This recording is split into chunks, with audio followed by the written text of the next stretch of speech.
For days, Queensland Police Commissioner Katarina Carroll has faced a grilling, defending police culture, answering for the sins of her male colleagues, all the while carrying a secret of her own. I was pretty well attacked by what I'd say was a sexual predator.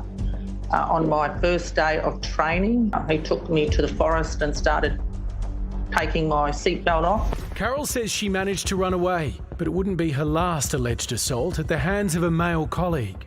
I had another senior officer who kept pinching me on the arse every time I came to the watch house. Over the past few days, the inquiry has heard more than 1,600 complaints levelled at 738 officers, including its most senior leaders. One senior sergeant reportedly telling an officer who's a rape survivor, "What we have to be precious around you because you reckon you've been raped.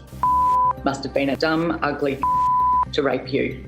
Another senior sergeant found by an internal investigation to have committed 9 sexual assaults against junior female officers over a 16-year period. All very creepy behaviour to be engaged in by a detective senior sergeant preying on young women in his unit. A third officer facing 84 allegations from 26 police members, including 9 sexual assaults against junior female officers. One female officer wrote to the inquiry, "I know off the top of my head 5 women who have been raped in the job.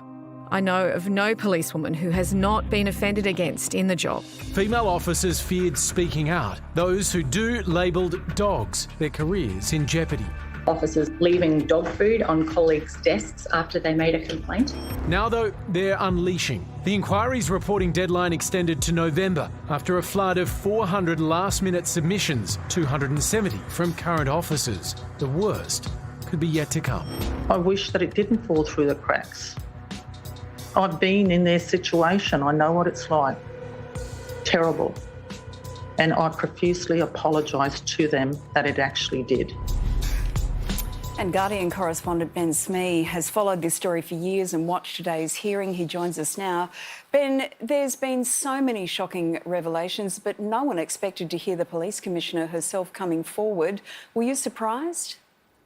Yeah, I was surprised to hear Katarina Carroll speak about her own experiences, but I think that really goes to the broader point here that these have been so widespread within the Queensland Police Service for a very long time. And yet the Commissioner herself is still questioning whether this is widespread. Is that even plausible? Well, in my view, it's not. We heard over the last few days really dozens of instances of bad behaviour, of sexual assault, sexual harassment, bullying by male police officers, of junior female colleagues. This is really building a picture here of a cultural and widespread problem within the police. There are obviously reasons why a police commissioner doesn't necessarily want to acknowledge the depth of those problems or the fact that they might be structural, but this is obviously where this inquiry is at, and probably a key point that will determine how it gets resolved in future. Ben, we're hearing the phrase dog culture. What is that? Well, I mean, effectively, if you're a police officer and you make a complaint about one of your colleagues, you're a dog. The inquiry heard from dozens of officers who spoke about the fact that they had been reluctant to raise issues about other officers in the past simply because of that culture, because it's very much a kind of a blue wall of silence within the police service, within any police service really, where you don't rat on your colleagues. So people talked about having not come forward in the past because they didn't want to be labelled a dog. Ben, if that's what it's like for people within the force, what could that possibly say about how Queensland Police interact with domestic violence survivors, victims of rape and Indigenous communities outside the force? Well, I think that's the key point here, isn't it? Is that when you know that police officers are kind of displaying those attitudes, those problematic attitudes, then of course that's going to lead to difficulties when they do interact with members of the community. And I guess to follow that up, in 2020, Katarina Carroll said in a press conference that the police force was in no way racist. Where does the evidence presented leave that claim? Well, in tatters, to be frank. What we actually heard at the inquiry today was that about 3 weeks before Katarina Carroll made that statement, she met with a number of Indigenous police officers, multicultural police officers who sat down and relayed some very harrowing experiences of racism.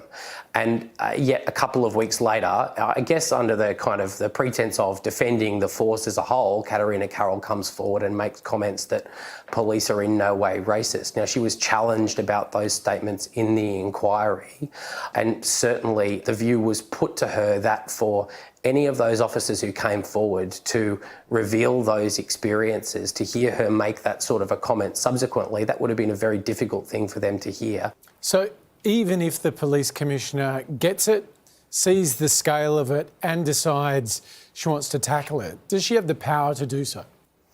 Well, I think she first has to acknowledge it, and she hasn't done that to date.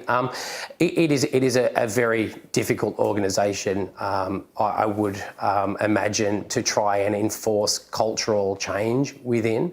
I think that there is a view that Carroll's statements have been measured up to now simply because she did not want to upset a large amount of the rank and file, make them feel like they'd been tarred as racist or misogynist because of the actions of some officers. But at the same time, we're discovering another side of that ledger at the moment, that if Carroll doesn't really start to deal with what are structural and cultural problems, and I think the inquiry made that very plainly clear, that she will struggle to really ever get a handle on this. Ben, thanks so much for your time. No worries, thank you. Well, if you find yourself in need of help, crisis support is available 24/7 through Lifeline on 13 11 14.